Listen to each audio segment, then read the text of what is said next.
So good morning, everybody. My name is Ronald. I'm the co-founder of About Fraud, and I'm the webinar host for today. Before we're going into all the details of this webinar today, I have two housekeeping rules.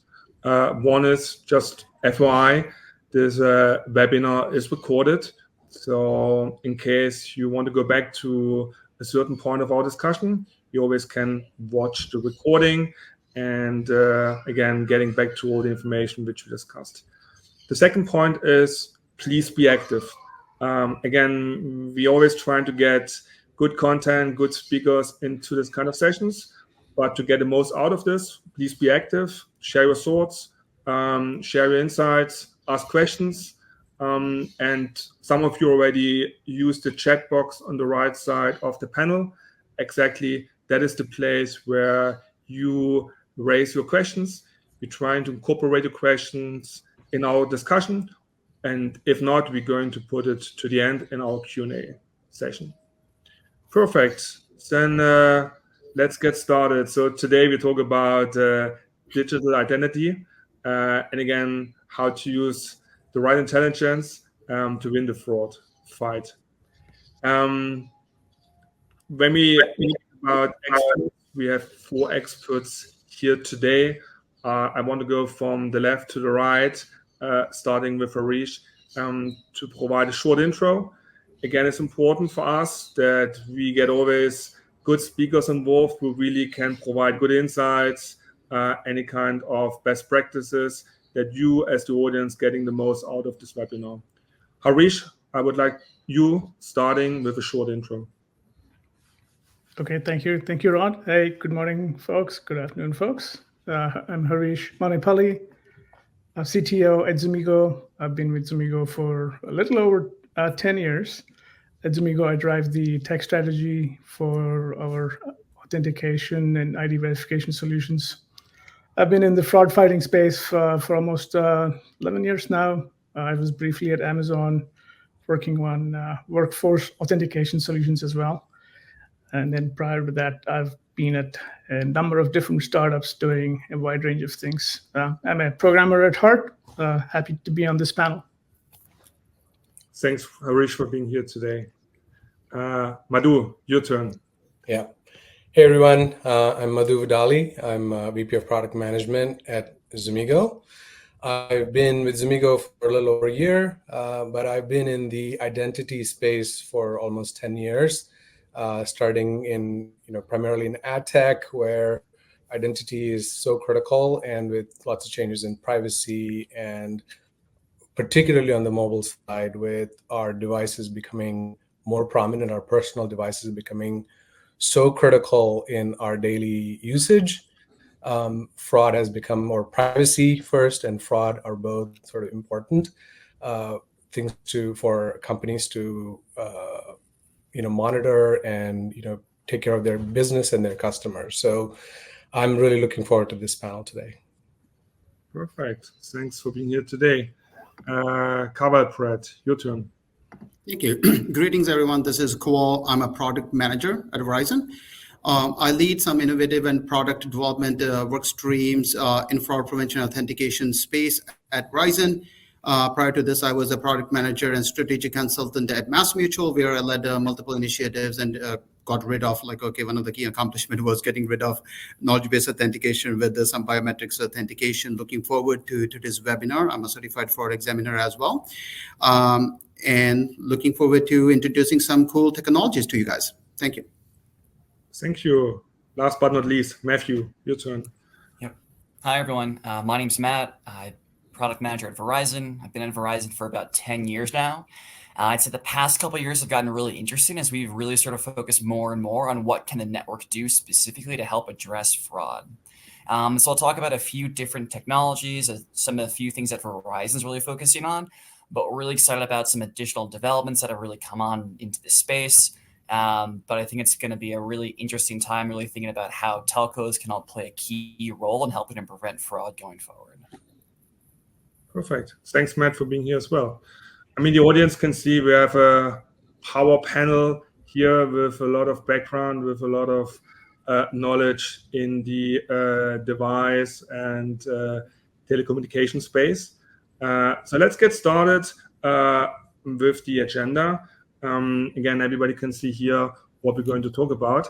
And I would like to start first with a short poll, just to set the foundation that also we know what impacts your business most. Again, poll number one, I'm just going to activate right now. What are the most common fraud attack vectors that affect your business? It would be good if you can take a few seconds to select your options here. You can select multiple options. And also, if you feel something is not on the list, just type it into the chat. And that's how we keep it interactive. So we're going to wait for a few seconds to see the results coming in. And then we are jumping into the content which we have. So right now we have one leading one via username and password reset. That's the one which is leading right now. Maybe Harish maybe can spend a few sentences about via mobile phone and username and password reset. Maybe Harish can spend a minute in providing your point of view if that's big surprise to you or aligned with what you expected, and then we're jumping into the content. No, absolutely. That's not a surprise at all. Username and password, the most common problem that we've seen is people forgetting passwords, right? And that leads to transaction abandonment potentially. And there's also, issues with passwords being compromised, and that leads to account takeovers. That's not a surprise at all. We do see a lot more with the mobile now. The mobile being primarily used to verify you during different phases of transaction. I expect to see a lot of mobile-based fraud vectors as well. What do you think, Madhu? Yeah, I think it aligns with what we see, and also touch on some of the cost of the username, password reset, right? So there's a huge cost to companies when that happens. Unsurprising to see it here, and how we can help with reducing the cost while at the same time, hopefully reducing the friction of people logging into their accounts or accessing their accounts. Perfect. So the people who chose here mobile or one of the others are perfectly in this webinar here, because we talk a lot about mobile, about phone numbers. So that's why let's kick this off with our content for today. Awesome. Hey guys, this is Madhu again. So to kick off the discussion, let's talk about sort of the digital, building blocks of digital identity, what we're calling digital identity artifacts, right? So these are the various pieces of data. I mean, it's not unsurprising, but when put together or individually create the users or your digital footprint. So obviously, kind of starting on the left-hand side at the bottom, you have your personally identifiable information, your name, address, your mobile information. Again, we touched on this a couple times already. Your mobile is your primary way in which we are engaging with almost all services. So, all of the information there, phone number, device characteristics, all of that becomes pretty important. And then on the other side is like your email and social account that you're using to log into various services, your documents, your driver's license, and payment, like credit card numbers, bank information. All of these things are identifying. And then of course there's the actual, call it the technical elements of your digital artifact, footprint, which is your fingerprint or even the biometrics that are being stored, right? All of those are unique to the user, but together these form your, digital identity artifacts. Why do we care, right? So we care because understanding these artifacts is the first step in protecting them, right? So the more of these data points a fraudster can compromise, the more complete their fake identity, becomes, making it harder for us to protect and for businesses to detect a, fraudulent transaction or an account takeover, right? So the reason why we have all of this is that we must be able to verify all of these artifacts, not just one or two, to build a comprehensive defense. Next slide. So, I like this framing that we have, something that's been around, but I think is so critical. So identity is the new network perimeter. So in the digital age, in which we've been in for a while, and with now cloud services and primarily mobile ways of accessing, a stolen identity is essentially a breached network. This means essentially that fraudster is not just trying to break into a company's systems from the outside. They're using your stolen, whether it's employees or consumers' identities to get in through the front door, right? So this new reality means that things like account takeover, phishing, smishing with your SMS, or social engineering, right? All of these are vectors where fraudster successfully steals the person's identity, and it can lead to identity theft, right? And it's severe financial and reputational losses for the consumer. It's pain, and for the business to kind of deal with the customer satisfaction. So we say, what's the so what here, right? So what we're saying here is that the old model of protecting just the network is not enough. We need to do more. And what can they do is businesses need to shift their focus to securing the identity of their users. And by treating identity as the primary security boundary, you can stop fraud at its source and prevent unauthorized access before it happens. Right? That's what the focus of this webinar is. Now, let me hand off to Harish to go over some of the risk signals that are crucial to protect your business and your customers. Harish? Okay, thanks, Madhu. So we'll dive deep into a few digital risk signals that you can tap into to fight fraud. Think of it as a 360. There's not just one silver bullet. There's not any one solution that'll account for all types of fraud. So I noticed a comment from one of the attendees about using compromised email with fake verification documentation. That's a classic case of an account takeover. You've got your email password, which is breached out there, and you're using that to log into an account. And then you now go change a few attributes about the account. You just say, I'm going to change my phone number. I'm going to change my password. And then you potentially upload a fake document, right?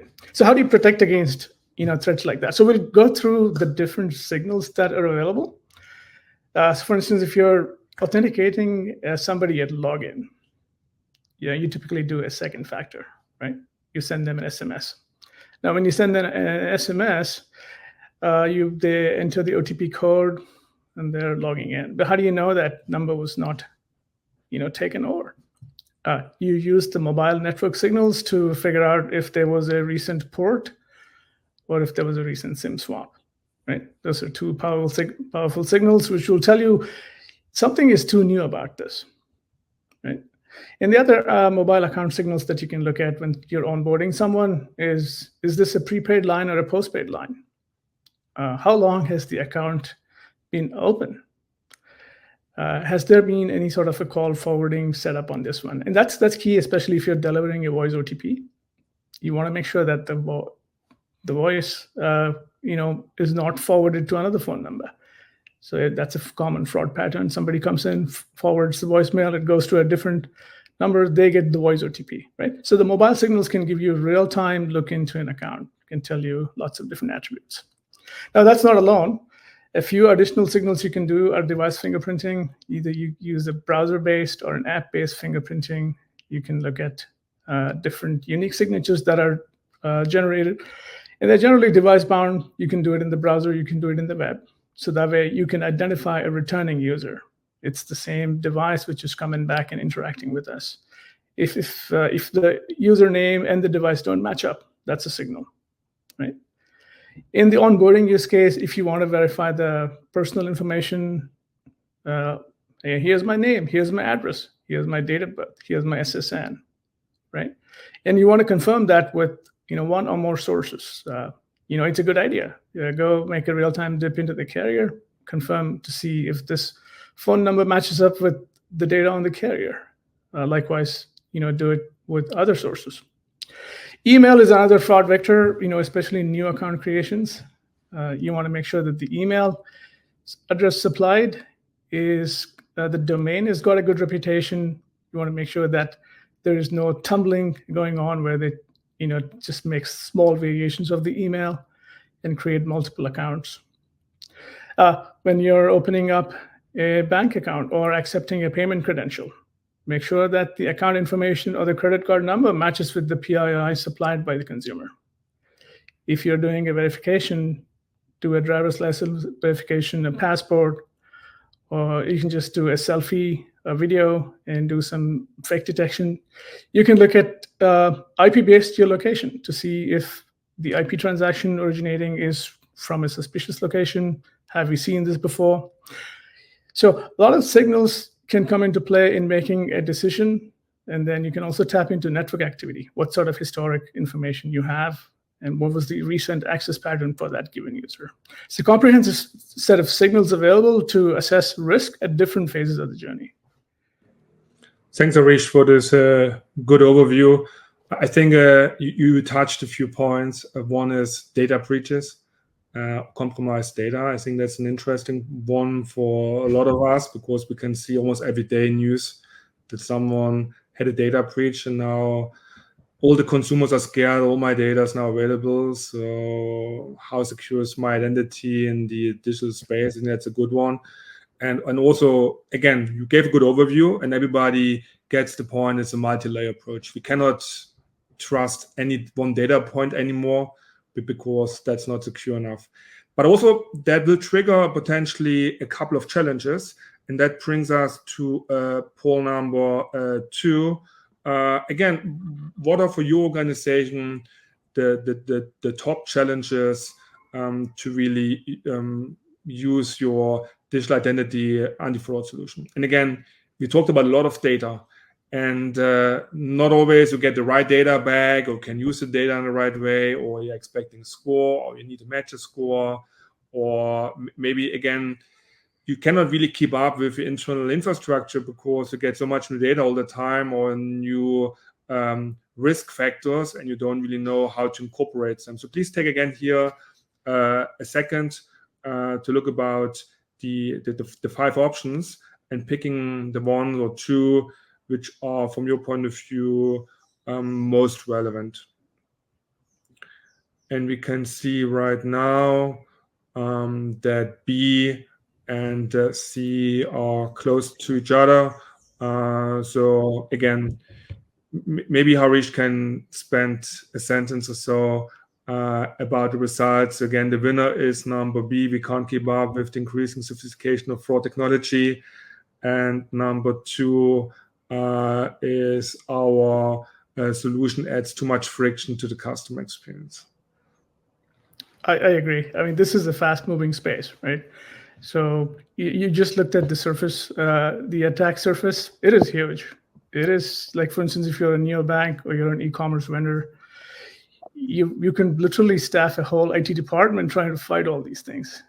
So there are providers out there, one-stop shops, which delegate all of this to them, and they come back with interesting results. Either you come back with an overall score, simplifies your decision making. Or you can just look at the individual attributes coming back and then use those attributes to feed them into your own decision-making engines and make a decision.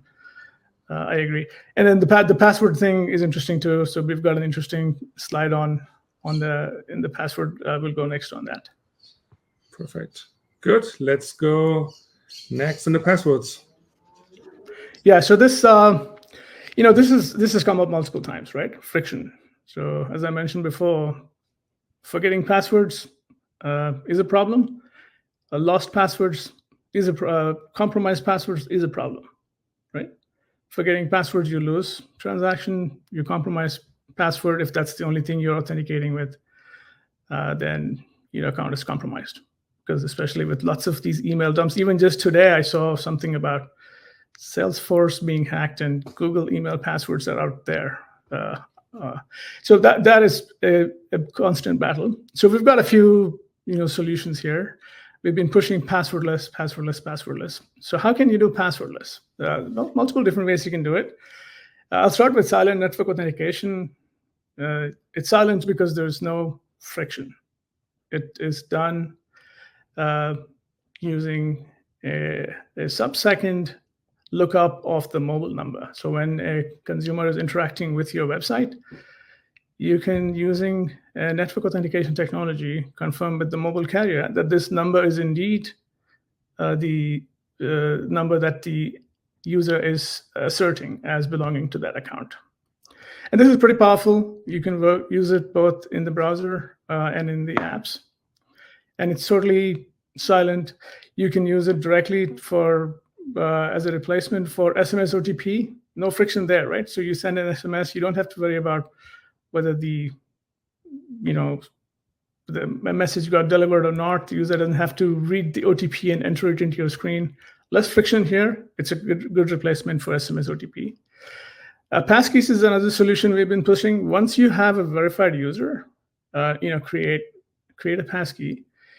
And this is it's a phishing resistant solution. It's very hard to compromise. You've got a key which is stored securely on your device and nobody can access it. And it's biometrically authenticated. So once you go into a login screen, you tap on the passkey, it automatically preloads the passkey, you authenticate, and you go in.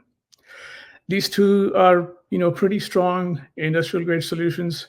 Now, the other conveniences that you can go into are social login and email. Social login you may have seen with Google or Facebook or Apple, right? If you've got an account, you can use those providers to authenticate you. Again, they are convenient, but they are subject to how secure your account is. If your account is compromised, then your social login makes it easy to log in for the bad guy too. So we would say if you're primarily using social login or an email OTP, tie it with another verification, like a device biometric. So you must have some other signal that you can say, okay, I trust it because again, this guy has accessed the account, but I've also seen this access from this similar device or same device before. And MFA and 2FA, again, SMS-based, or you can do authenticators. You can do time-based OTP authenticators like Google Authy. Those are really good for high-value accounts. Or you can just do a hardware YubiKey if you really have a very high-value account that you want to protect. You insert the hardware key into your thing, authenticate with your fingerprint, and then you get access to it. So lots of different fraud fighting solutions. You pick it based on the value of the account, your use case, and then how intrusive do you want it to be. Some users prefer something where they have this level of trust showing up, a passkey. They know it is strongly authenticated. So different fraud fighting solutions here. So with that, I'm going to transition to Matt to talk about an interesting offering similar to silent network authentication that Verizon is bringing to the market. Thanks, Harish. So I would say this is an advancement of silent network authentication. So effectively, Harish talked about how powerful the tool this is to help combat fraud. And we see this as just an advancement in that space more broadly. So what I'll show here for a bit is taking it one step further. And so we're actually looking to use the SIM in the phone itself as a way to help perform the silent network authentication functionality. Again, the idea here is how can we best use the network to help replace SMS OTPs, help add as a second factor for authentication, but really just make this as a spoof-proof solution that can be used to help create unique identifiers for devices and a bunch of other use cases. And so if you think about sort of the network as a key enabler for a variety of downstream applications, it's really, really important to make sure it's a strong signal. And that's really what we're looking to do in terms of looking to advance our current offering in this space. So I'll show a video of what this looks like. Again, one of the key advantages of the specific solution I'm showing is its ability to work on a mobile browser over Wi-Fi. And so this takes sort of the idea of a silent network authentication on the mobile network, but brings it to the next level about being able to use effectively the same type of solution, but over Wi-Fi. And this is something that's brand new that is going to come out, I think, sort of in the industry more broadly over the next year or so. But this is really an advancement in the broader space. So here, I'll just play the video, and then we can definitely take questions afterwards, but I'll just let this play. So effectively what happens here is someone is entering their phone number and password as part of their authentication credentials. Person clicks login, and this is something called an app clip. And so the idea here is that this uses a piece of code that comes directly from the App Store on iOS. Again, there's no pre-install or anything else required. This is just part of the experience and able to get access to the SIM to do that network authentication check for this specific functionality. So I push play, the user clicks open, and again, it's using sort of the Verizon Protect app through the app clip as a way to perform that second factor of authentication. And so when on this screen here where it says they're login verified, it's showing the person entered the correct credentials, and then the phone number that was logging in is actually the phone number that matches. And so again, we're looking to use the network here, the device itself in this case, as a way to perform and confirm the two-factor authentication. And so this is just sort of thinking about how we look to extend the value of what Verizon and telcos more broadly provide to downstream third parties like Zumigo to help make a more secure verification to help prevent fraud for a variety of different use cases. So going back to slides, so things like this are going to become the new cross-carrier standard as we think about sort of emerging best-in-class solutions, really helping to drive the use of 2FA more broadly to a bigger user base, and again, remove SMS OTPs. That's one of the key drivers that we're all looking to focus on is how can we make things more secure, and removing SMS OTPs is definitely a key for that specific experience. Okay. The next one I want to talk about, this one came up a lot, actually, in the context of account takeover fraud. So I know, Madhu, that came up in some of the presentation, some of the items you were talking through. But again, this is another way of how telcos are really thinking about using the network to provide an enhanced solution. So again, the idea here is that a consumer is effectively doing something in an app or a digital experience. The enterprise knows that there's some inherent level of risk there, whether it's because the consumer has been in the app for a longer period of time, they're about to make a transaction of a higher dollar amount than they typically do. There's some element of risk there, but they don't really want to stop the transaction because that would create a poor user experience. And so what we're enabling here is the enterprise to ping a Verizon API directly to see if that specific customer has interacted with a known or suspected scammer in the past 24 hours. And so the idea here is that we want to be able to provide a risk score back to an enterprise such that they can make an informed decision on if that specific user is currently a victim of social engineering fraud. And this could be for scenarios like account takeover or password resets or anything else of the sort. And again, the idea here is we want to be able to give more power and more control to the enterprise to make a more informed decision on helping to protect joint customers. And so the two solutions that I talked through, one around sort of looking to identify social engineering fraud in real time and network authentication, is really about how telcos more broadly are sort of thinking about how can we better contribute to help prevent fraud. Kowal is going to talk about another solution that we've also done a lot of great work on. It all helps with the same sort of theme as far as like how can Verizon do more to help prevent fraud for downstream enterprises. All right. Thank you, Matt. All right. This is Kowal again. So my apologies because I'm going to use some buzzwords which I'm not a big fan of, but it is very fitting. We're going to use the word innovation, state of art, sophisticated engine, and then most importantly, the deterministic. Most of the solutions we offer right across industry carriers right are actually probabilistic. It is that okay, but I will explain in a bit right that okay why we believe that this is highly deterministic capability.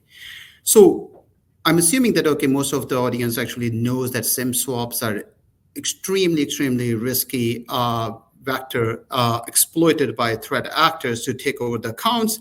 And then once they are in the possession of your SIM, it's actually more damaging than somebody stealing your device, because you may have some security controls enabled on your mobile phone, which could prevent somebody accessing your phone, especially if you're dealing with unsophisticated, non-technologist kind of threat actors. But when somebody is actually in possession of the SIM, it's extremely dangerous. The reason for that is because now all the great capabilities we have been talking about, I think like, okay, you have heard the layered approach. Can you blindly trust any capability, right? For instance, that, okay, mobile authentication, silent authentication, or any authentication for that matter, what if you cannot confirm who's behind that authentication login? So that's where SIM swap risk score capability comes into the mix. So continue to think about the layered approach we need, because fraud strategy is not about the tool or combination of tools. It's about the framework.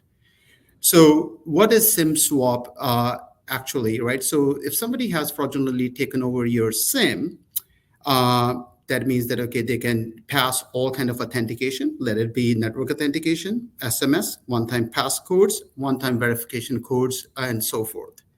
So how do we actually protect our customers from that? Because once they are able to pass the authentication with a great degree of confidence, high level of assurance, the sky's the limit for threat actors, right? They can do a lot of damage very quickly by taking over your banking apps, accounts, right? And then doing some wire transfers and so forth. So let me take a step back and then discuss a little bit about what our existing controls look like and why there are some limitations when it comes down to that. Still, they provide extremely great value. For example, we do offer account details capabilities, which will give you a SIM tenure, device tenure, and then correlation between device and the SIM. Extremely, extremely effective capability, good intelligence signals when it comes down to trusting a transaction. So for instance, if the SIM tenure is pretty mature, there's a strong correlation between SIM and device, we can trust our authentication signals, right? But what if the SIM tenure is short or very short duration?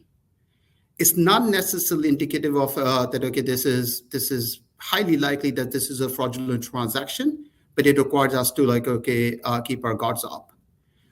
Now, the issue with that is that, okay, we cannot just rely on SIM tenure, right? We need additional layer of security. The reason for that is there are a lot of legit transactions that happen all the time. For instance, that, okay, if you are upgrading your device, right, there is a SIM swap that is happening, a legit transaction. If your SIM has been damaged, you call into the care center or you're doing a digital transaction, that is another genuine, legit scenario for SIM swap. People are moving from physical SIM to eSIMs.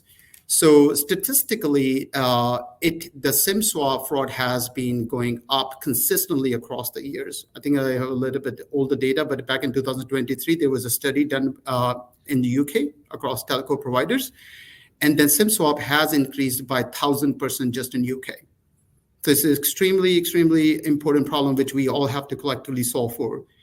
So now what we identify is that, okay, yes, we do have sufficient controls in place, but in order to strike a good balance between a customer experience and the friction we are adding, we have to make sure that we are meeting our customers where they are. Even though this is a very, very risky transaction, we have to understand their legit scenarios and how we can service our customers. So they're going to be like some transactions which going to go through, fall through the cracks. Threat actors going to exploit some of our weaker authentication methods, and then some fraudulent SIM swaps still going to happen. So we said, okay, you know what?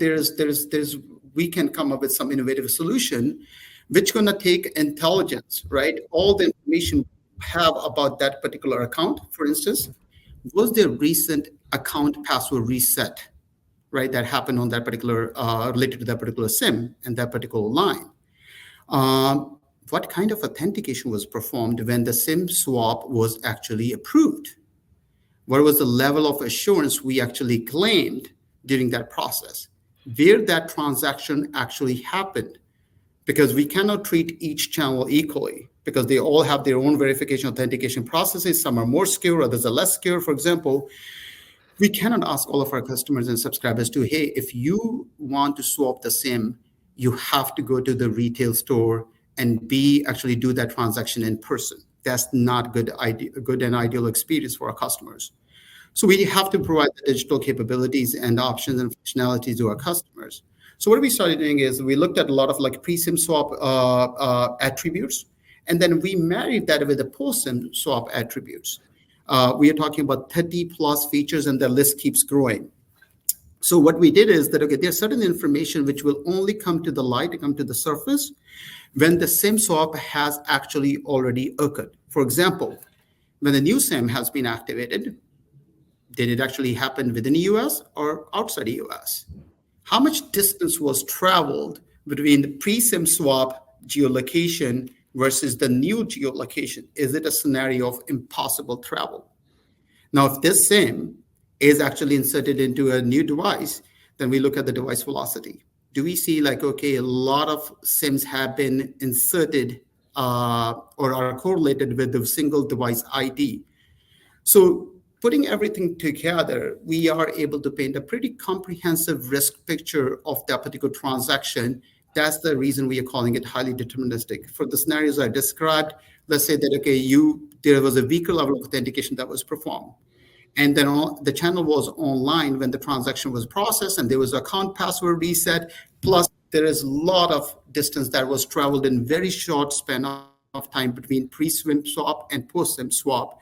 And then the result of like, okay, putting all these different features together and using the power of machine learning algorithms, we are able to generate highly accurate, reliable risk scores, which will be actionable, because that's the whole idea. But we're not saying that this is going to be a replacement of SIM tenure. I think that is going to still continue to provide great intel. But when we experience that, okay, there is a shorter SIM tenure, then we definitely can add additional layer in the form of SIM swap risk score capability, which will give you that additional protection and build your confidence into the authentication signals you are leveraging.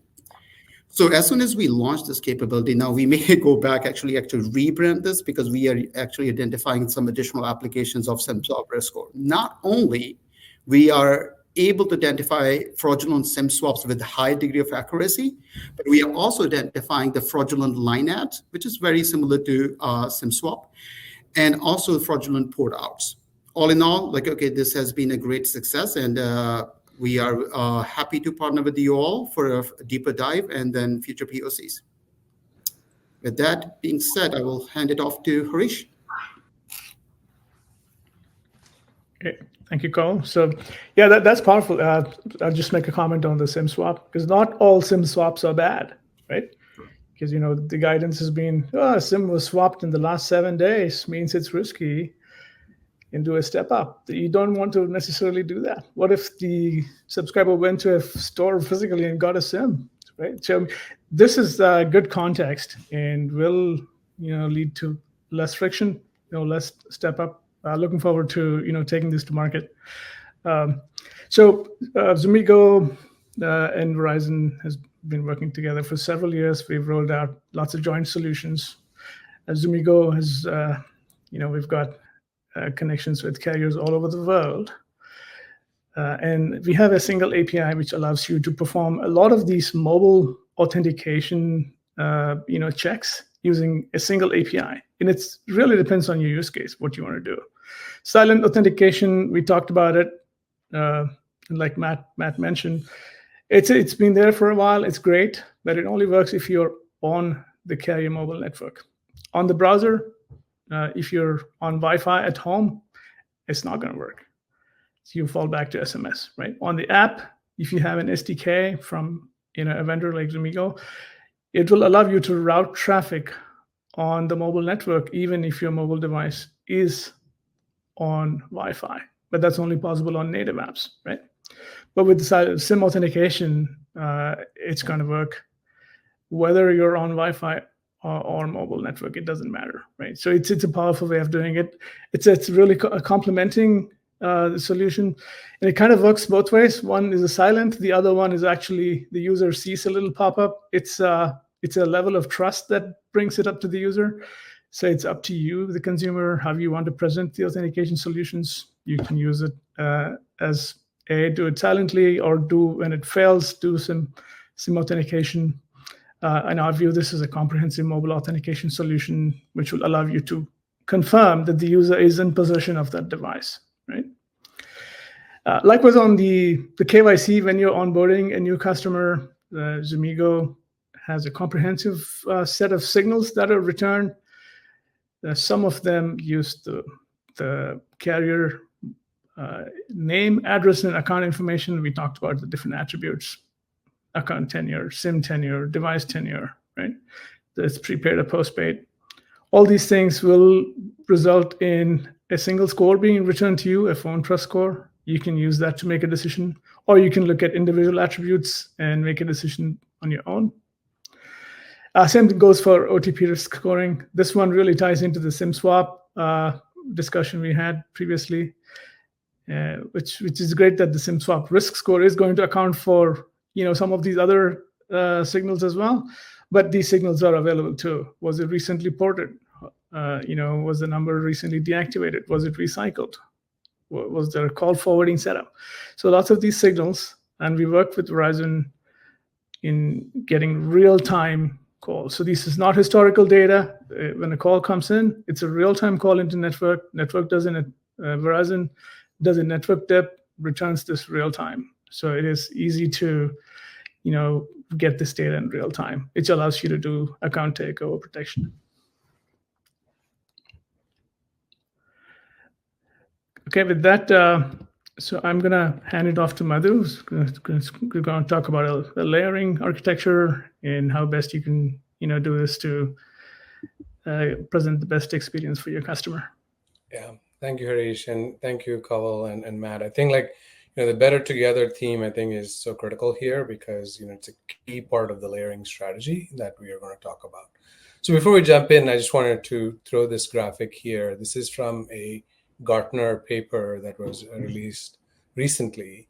And the key idea is really, brought up in one of the chat responses as well, right, is the friction that, businesses face.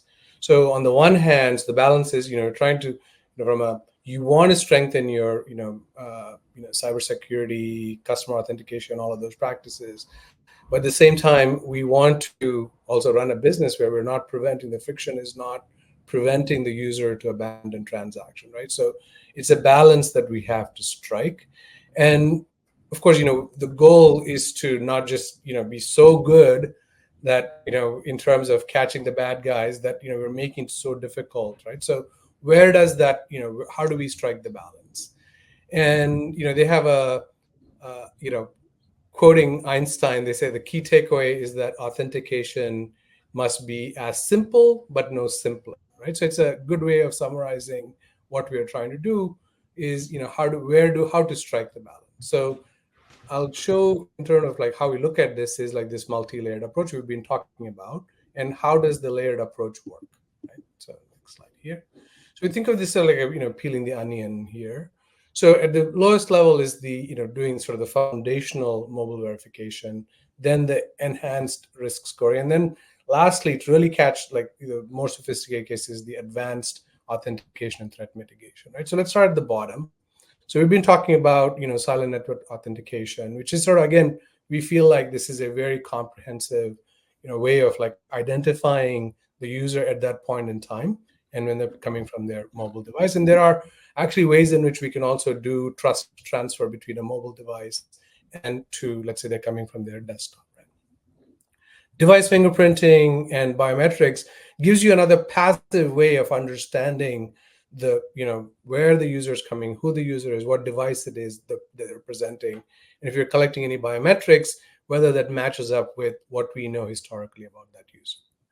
And then as Kawal talked about, the IP location becomes very important. And location, here we're talking about IP-based geolocation, where we're saying, hey, is this place that we normally expect the user to come from? Is there a distinct difference between where the transaction is taking place and where maybe the item is being shipped, for example, right? So there are a lot of these kind of things that you can use to look at the passive way of understanding the risk. Next, you go up to the enhanced, what we call the enhanced risk scoring. Right? As Harish touched upon OTP, and so when SIM changes happen, when you're sending OTP, you want to understand whether that OTP is going to the right place. Right? So you want to see whether there's been a recent SIM swap, porting, or even deactivation. Right? And couple that with KYC, where we are doing a lot of the matching of the name address they're providing. Is it the right one? Is there some changes? How much do we trust the values that are being input into the form that we are taking, right? So that's another, we check, and you can check with, let's say, a carrier to see if that, again, what is registered on the device to what's being presented, what is the differences between those. And then, emails become, again, we are all using email. That's another form of our, part of our identity. And, email validity becomes very critical, right? Harish mentioned this. And then, tumbling. Yes, I think somebody asked a question about tumbling. It's a way in which, the same customer to, fraudster potentially, it's a convenience feature for legit users, but, a fraudster might tumble by adding characters and say, pretend to be a different user. Right? So you want to understand that risk of whether the email that's being presented to you is tumbled. There's tenure, reputation of the domain from which it's coming, all of those things, right? And then, depending upon who you're using, there's network-based signals that you can use as well to see, is this what we're seeing? Is it a popular, or, is this identity being used frequently on lots of different sites, or is it also being given sort of the data breaches that we mentioned? Fraudsters are going to try multiple times on the same site to see if one of those will get through, right? So this is like a next level of looking at your popularity velocity scores to understand. Now at the top is some of the newer stuff that's coming. Again, people have talked about how do we fight fraud when AI is kind of coming along for the ride, right? So AI to fight AI fraud is where sort of the general direction lies, but there's also immediate things that we can do. Matt and Kawal talked about the SIM-based authentication and the new SIM swap risk scores, etc. We touched on sort of the MFA with passkeys. This is sort of becoming the gold standard, and phishing proof. And then we are adding another layer here with, imagine we combine passkeys with SIM intelligence. So we can automatically sort of unenroll a passkey when we detect a SIM swap asset, or use some of the newer SIM swap scores, right? So these are all things that can be part of the advanced authentication and threat mitigation. And lastly, the way we think about this is, given sort of going back to the very first point slide we talked about, there are so many parts of your digital identities, the artifacts that we mentioned. So you want to be able to connect all of those things. The industry parlance is ID graph. People bandy that about, but it's very important to know that, does the phone number that I see and the email that I see and all of these other identities, are all they connected? And are we seeing being able to connect the dots across these various identities is very important. And it may consume time, if it's an online real-time transaction, to scan the network, but that's an important thing to do to make sure that, particularly as our, with data breaches, that our data is all available, out there. So how do we, protect against synthetic fraud, right? So this is where we see the opportunity to use an ID graph to detect sort of the deeper patterns, beneath the surface, to catch the fraudster, right? So again, a lot of words here, but the real idea is that it's not one single signal that's going to stop the fraudster. You have to try multiple. You have to use, not try. You have to use multiple approaches to catch the bad ones. At the same time, some of the more passive signals and the risk scores that we provide can be used to let the good ones go through, right? So it's applying this layering so that you're letting the good ones have a better experience, while up, so the bad ones are caught in the filter. I have a short question, Madhu. I mean, again, you explained a lot of details, which are good. But going back to the poll and going to the results, one of the biggest challenges for enterprise organizations is how to keep up with all the increasing sophistication of fraud technology. And again, we know that many big organizations need to plan ahead. So I need to plan ahead 6 months, 12 months for budget, for resources, implementing something. So is there any kind of, I know it's a difficult question, but is there any way or any recommendations how to approach this with understandings there's always something around the corner which comes up and I need to plan so far ahead? Is there any kind of best practice or anything what we can provide here to the audience who thinks, oh, that sounds interesting, but looking back in my organization, that might take, I don't know, a big project to implement any kind of new data points into my machine learning model or existing infrastructure? Yeah. So we'll do a shameless plug. I mean, we are in that business, so we provide a lot of what you're talking about. But I think to answer, there is I think what we are finding is that you can start small, right? So you can start with the foundational stuff here, right? Where even though you may have yes, you can, the threat vectors can overwhelm you, but you can start with something like the foundational mobile verification, as we were talking about. So you can use very simple to catch you can have a substantial ROI even in the foundational layer. That's sort of the key message here. But you can, and this cannot, it doesn't need to be I need to do everything all at once, right? So we can add these things so that you are starting with the foundational layer, and you're sophisticating, increasing the layers as you go, so that it can meet your potentially budgetary requirements, potentially timelines to kind of get this going.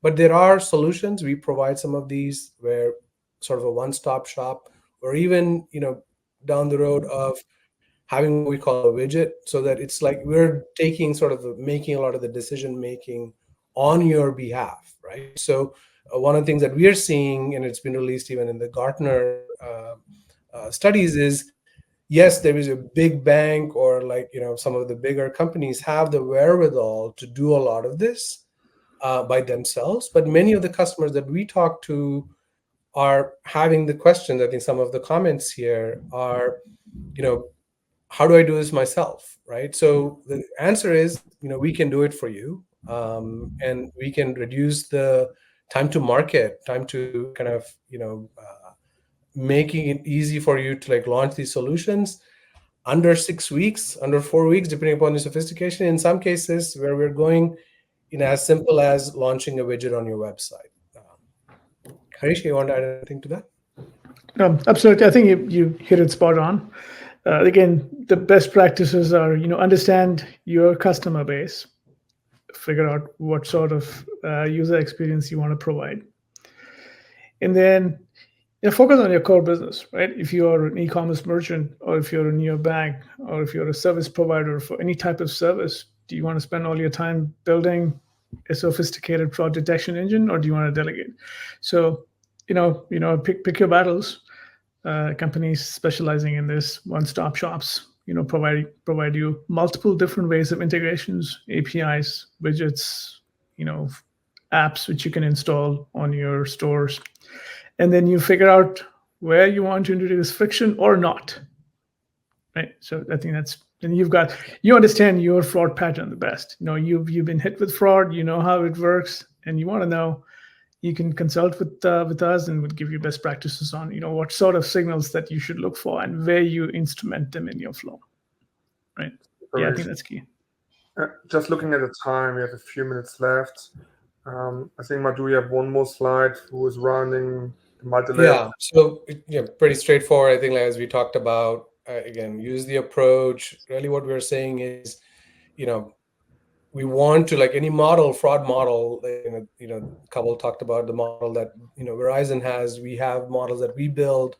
the goal is to reduce both false positives and false negatives, right? So false positives are when you are, making, good customer, is treated as a bad customer, identified as a fraudster, then your customer satisfaction goes down, right? So you want to kind of reduce the false positives. The arrow is not in the right direction here on the right-hand side. So, and then the false negatives is, you're catching the bad guys, right? So you want to reduce the false negatives so that you're catching and reducing the, identity fraud and the fraud losses. Obviously, we want the revenues to go up and to the right. So that's the goal here. And applying a multi-layered approach is so that you're doing the right thing both on the good customers and as well as the bad customers. Perfect. Yep. Thanks a lot. And again, we learned today a lot. And again, this slide is important. If you have time to recap what we have seen today, I think the first point is always to understand where you are today, understanding what are the signals which you already have, looking into the presentation again, maybe get some ideas of data points which you are missing today, maybe talking to your colleagues, talking to different teams who are involved. And again, feel always free to reach out to the experts which you met today, and they can always share more perspective or insights, how to use data, or which data you might can add to your approach. I think again, it's a lot. Take the time to digest the information, and we're always available. And regarding availability, Sumigo also shared with me that they coming to Money 2020. Again, conference season is starting right now. A lot of companies and providers are traveling to all the kind of events. But again, if you want to meet Sumigo, you can see the information at booth 6039 at Money 2020. And we're already getting close to the hour. We also want to respect everybody's time. That's why I would like to say a big thank you to the panel, which gives a lot of information in 1 hour. Again, we can talk about this for multiple hours. There are a lot of information packed here in a number of good examples and good examples. So again, if you feel you need more information, please do not hesitate to reach out to us, and then hopefully the right person can give you more information. Thank you to the audience for being here today. Thanks for your questions. Thank you for the feedback in the polls. And we hope you keep fighting for the good, and we hope to see you in one of our next webinars. Thank you to everybody. Thank you. Okay, thank you. Thanks.